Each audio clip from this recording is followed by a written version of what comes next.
খবর 24 সাথে আপনাকে স্বাগত। নতুন নতুন খবর জানার জন্য আমাদের চ্যানেলে চোখ রাখুন।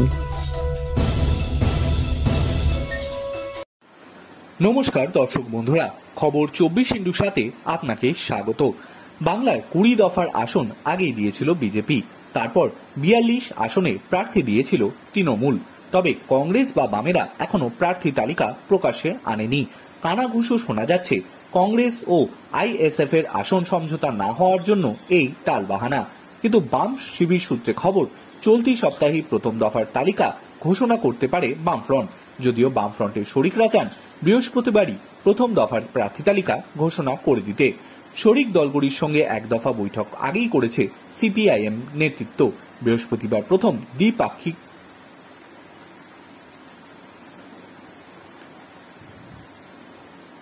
বৈঠক হয়েছে। এরপর সিপিআইএম এবং অন্য শরিকরা আলাদা আলাদা করে বৈঠক করবে। তারপরে আবার বামফ্রন্টের বৈঠক হবে। এদিন বুধবার সিপিআইএম এর রাজ্য সম্পাদক মণ্ডলীর বৈঠকে স্থির হয়েছে যে আসনগুলি কংগ্রেস তালিকায় থাকার কোনো সম্ভাবনা নেই, যেমন দমদম, যাদবপুর, বসিরহাট, বীরভূম সহ 10টি আসনের প্রথম দফার প্রার্থী নাম ঘোষণা করে দেওয়া হবে। তারপর কংগ্রেসের তরফে যদি উৎসাহ দেখানো না হয়, সেক্ষেত্রে বাকি প্রার্থীদের নাম দু একদিনের মধ্যেই ঘোষণা করা হবে। এদিকে আলিমুদ্দিনে কান পাতলে শোনা যাচ্ছে দুই ছাত্রমুখ সৃজন ভট্টাচার্য এবং দীপশিতা ধরকে প্রার্থী করতে পারে বাম শরিক সিপিএম। তবে আরো উল্লেখযোগ্য, এবার বসিরহাট থেকে নাকি নিরাপদ সর্দারকে দাঁড় করাতে পারে লাল শিবির। কারণ সন্দেশখালীর ঘটনার পর বামেদের অন্যতম চর্চিত মুখ হয়ে উঠেছেন এই প্রাক্তন বাম বিধায়ক। বরাবরই প্রতিবাদ মঞ্চে দেখা গিয়েছে তাকে। ফলে তৃণমূলের হাজী নুরুল ইসলামের বিপরীতে নিরাপদই যে নিরাপদ, বামেদের কাছে তা বলার অপেক্ষা রাখে না।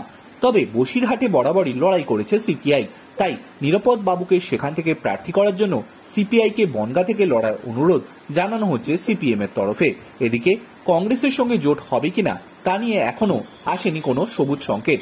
কিন্তু সূত্রের খবর, দলনেতা অধীর চৌধুরীর সঙ্গে বাম নেতা মোহাম্মদ সেলিমের কথা হয়েছে।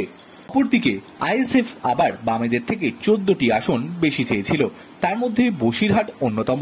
বাম সূত্রে খবর, আইএসএফ কে বলা হয়েছে তাদের দাবি অনেক বেশি। বাকি বাম শরিকরা বলছেন এত বেশি আসন ছাড়া যাবে না আইএসএফ এর জন্য।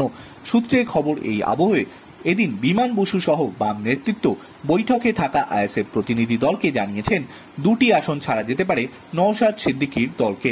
ফলে জোটের জট ভেঙে কবে বামেরা প্রার্থী তালিকা প্রকাশ করে তাই এখন দেখার। ব্যুরো রিপোর্ট, খবর 24/7।